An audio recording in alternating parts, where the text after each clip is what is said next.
El apóstol Santiago nos dice en su epístola que la fe sin obras es muerta. Para nosotros, como cristianos, esto debe ser una máxima que debemos buscar y procurar siempre en nuestra vida, que nos ayude a examinarnos a nosotros mismos para saber cómo estamos viviendo.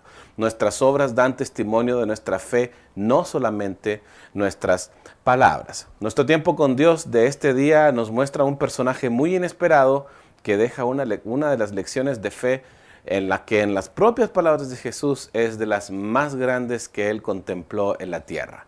Mi nombre es Roberto Pérez, siempre es un gusto saludarles a todos ustedes desde Ciudad Juárez, Chihuahua, México. Vamos a nuestra lectura de tiempo con Dios del día de hoy en el Evangelio según San Lucas, capítulo 7, versículos 1 al 10. Lucas 7, 1 al 10. Después que hubo terminado todas sus palabras al pueblo que le oía, entró en Capernaum, y el siervo de un centurión, a quien éste quería mucho, estaba enfermo y a punto de morir. Cuando el centurión oyó hablar de Jesús, le envió unos ancianos de los judíos, rogándole que viniese y sanase a su siervo. Y ellos vinieron a Jesús y le rogaron con solicitud, diciéndole: «Es digno de que le concedas esto, porque ama a nuestra nación, y nos edificó una sinagoga».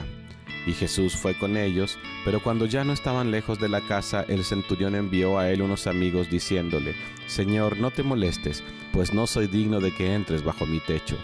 Por lo que ni aún me tuve por digno de venir a ti, pero di la palabra y mi siervo será sano. Porque también yo soy hombre puesto bajo autoridad y tengo soldados bajo mis órdenes. Y digo a este, ve y va, y al otro, ven y viene.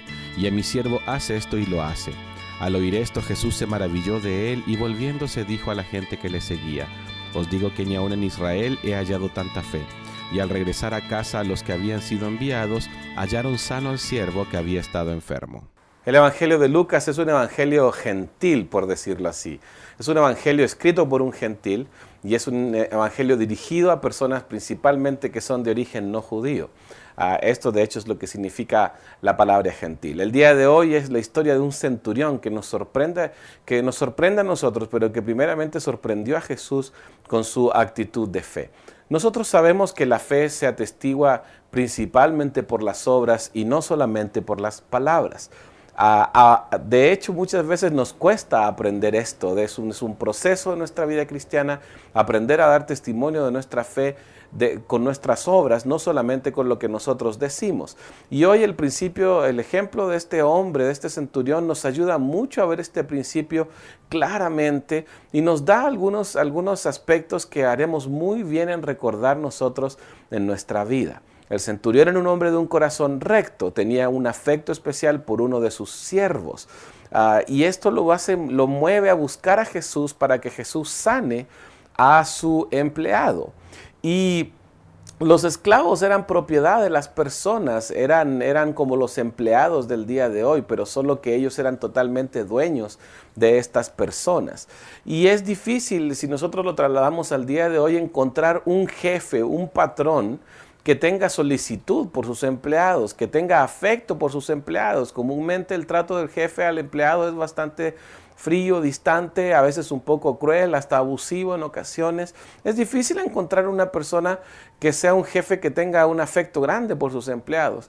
Pero este centurión era un hombre de un corazón recto, era un hombre de un corazón que amaba y él tenía un gran cariño por su siervo y no lo quería ver perder la vida, y eso lo mueve a él a buscar a Jesús. Así que cuando vemos a este centurión encontramos un hombre de enorme compasión y de un genuino amor en su vida, ¿verdad?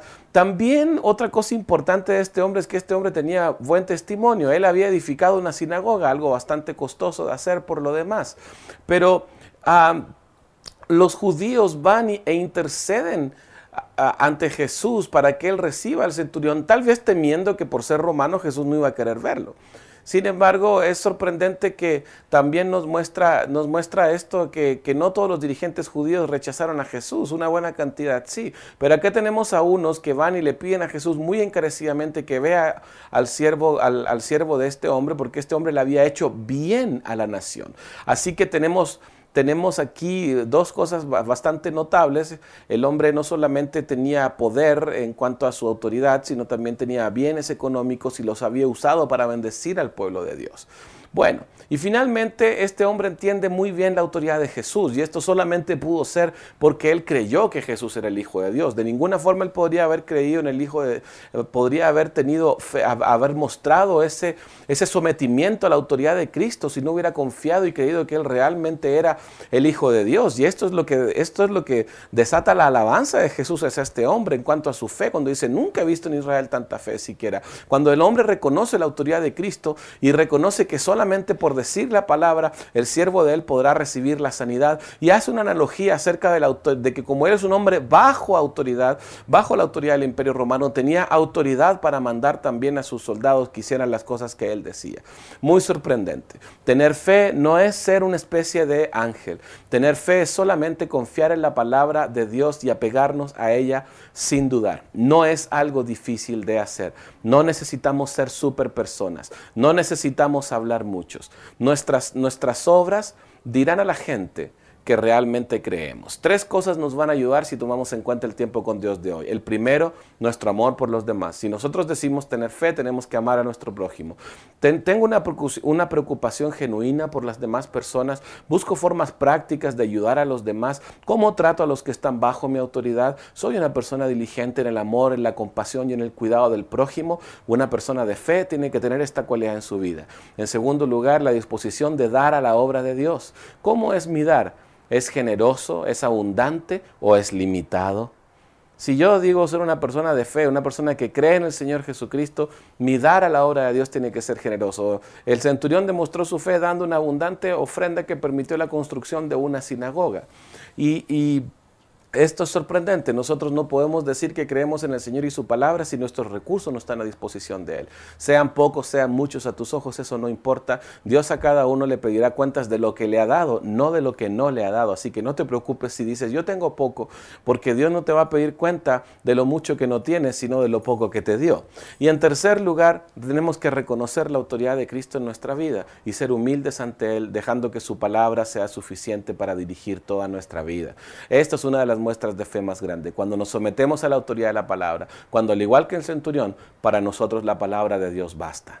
Basta para ti solamente la palabra del Señor. Yo te quiero desafiar en este día, te quiero animar que analicemos bajo estas 3 premisas, estos 3 principios de la fe, y que podamos salir este día a nuestra vida con una nueva actitud, confiando en el Señor, y que esa fe se muestre en lo que hacemos. Tengamos un tiempo de oración para terminar. Señor, gracias por tu palabra.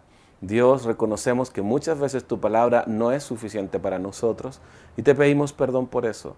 En este día, Señor, yo te pido muy encarecidamente por cada persona que nos ve y por mí mismo, Señor, te ruego que como tus hijos aprendamos a vivir, Padre, con un amor grande hacia las demás personas, dando generosamente a tu obra y aferrándonos solamente a lo que tú has dicho. Señor, que estas 3 obras de nuestra vida hablen de nuestra fe. En el nombre de Jesús.